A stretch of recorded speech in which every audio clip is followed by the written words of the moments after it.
যে ৯৫% শিক্ষার্থী এখন চাচ্ছে না ক্যাম্পাসে রাজনীতি থাকুক। ফোর্স করা, এই ফোর্সের রাজনীতি থেকে তো আমরা আসলে ছাত্রলীগের মধ্য দিয়ে বের হয়ে এসেছি। আন্দোলনের সময় বলেছিল জুলাইতে যে আমরা আমাদের ক্যাম্পাসে রাজনীতি চাই না, দলীয় রাজনীতি। সেই নেতা হতে চাই না আমরা, তা আমাদেরকে পড়তে দিন, আমরা পড়তে চাই। আর এগুলো আসলে ভালো লাগে না। আমার জনগণ যদি চায় যে এখন ছাত্ররা রাজনীতি করবে, তাহলে আমার মনে হয় ছাত্ররা রাজনীতি করুক।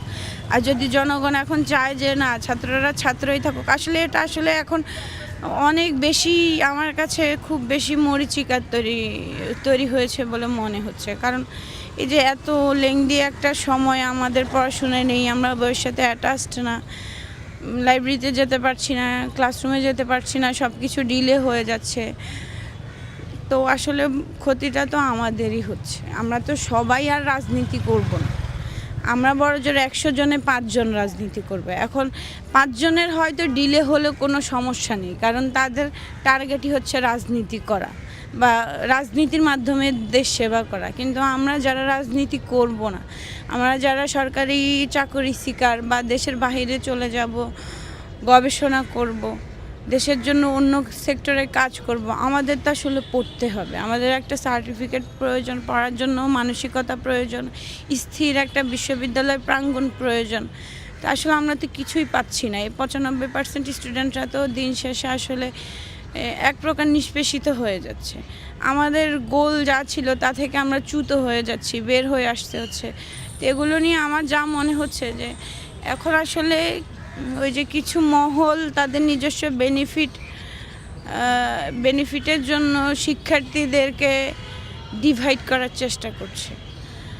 না হলে যেখানে ভাইরা আন্দোলনের সময় বলেছিল জুলাইতে যে আমরা আমাদের ক্যাম্পাসে রাজনীতি চাই না, দলীয় রাজনীতি, সেখানে এখন ওনারা আবার নিজেরা দল গঠন করছে। তো আমি ওনাদের দল গঠনটাকে সাধুবাদ জানাই, সেটা রাষ্ট্রীয় পর্যায়ে। কিন্তু ক্যাম্পাসে তো আসলে রাজনীতি করে আমরা কি করব? দেখেন, আমি আসলে এটা যেহেতু আমি লিঙ্গুইস্টিক্স ডিপার্টমেন্টের শিক্ষার্থী, ছেলে মেয়ের সাথে আমি কথা বলে যতটুকু বুঝেছি, মানে সবাই এখন পড়তে আগ্রহী আর সবাই খুব স্যাটিসফাইড নিজেদের জায়গা থেকে যে ক্যাম্পাসটা ছাত্রলীগ মুক্ত হয়েছে।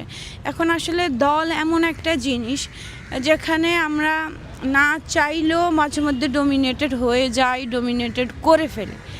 এটা হয়ে যায় কারণ একটা দলের দায়িত্ব যখন আমার উপর আসে, তখন আমাদের নেতাদের ফার্স্ট টার্গেট থাকে যে আমার জনগণ গ্যাদার করতে হবে, ছাত্রদের গ্যাদার করতে হবে। গ্যাদার করতে হলে কখনো আসলে যারা রাজনীতি করতে চায় না, এদের গ্যাদার করার একটাই রাস্তা, সেটা হচ্ছে ফোর্সফুলি গ্যাদার করতে হবে, নাহলে তো আসলে রাজনীতি সম্ভব না।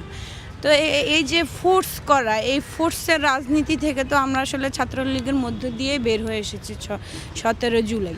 এরপর এখন আবার কেন আমরা ওই দলের ভিতরে গিয়ে ওই লেজুর ভিত্তিক ফোর্সফুলি রাজনীতিতে আমরা ঢুকতেছি, আমি আসলে বুঝতেছি না যে কি হচ্ছে বা এটার আসলে শেষ পরিণতিটা কি হবে।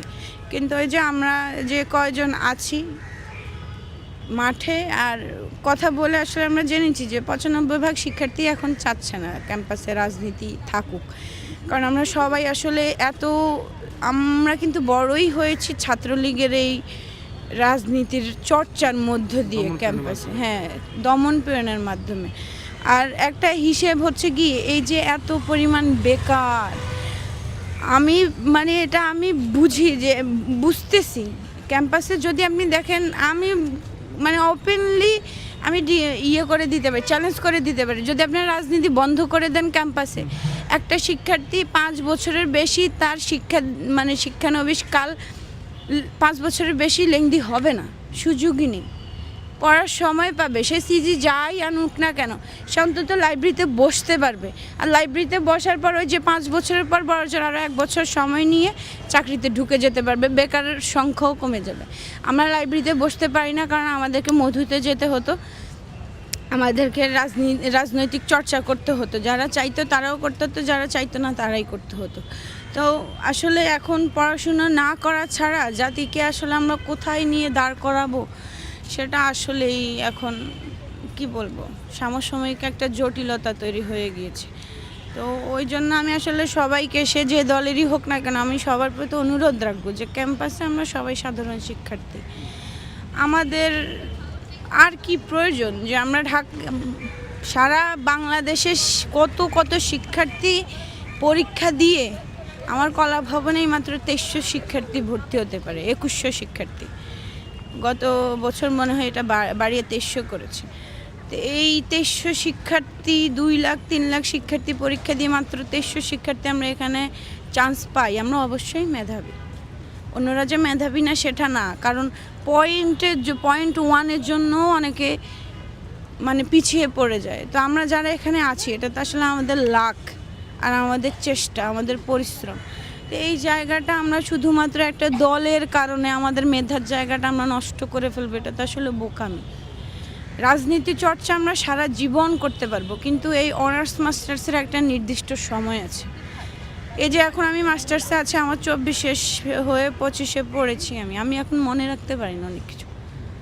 তো এটা তো আসলে সমস্যা। একটা জিনিস আমার এখন 4 বারও পড়তে হয়, কিন্তু ওই 21 বছর বয়সে এক জিনিস একবার পড়লে আমার মুখস্থ থেকে যেত। এই বয়স অনুযায়ী তো আমাদের চলতে হবে। এটা যদি আসলে যারা নেতা হবে তাদেরই উচিত এখন বিশ্ববিদ্যালয়ে ডাকসুর মাধ্যমে রাজনীতিটা চর্চা করা। আর যারা মানে নেতা হতে চাই না আমরা, তারা আমাদেরকে পড়তে দিন, আমরা পড়তে চাই। আর এগুলো আসলে ভালো লাগে না, মানসিকভাবে এত পরিমাণ ভেঙে গিয়েছি যে আসলে কোন দিকে যাওয়া এখন উচিত।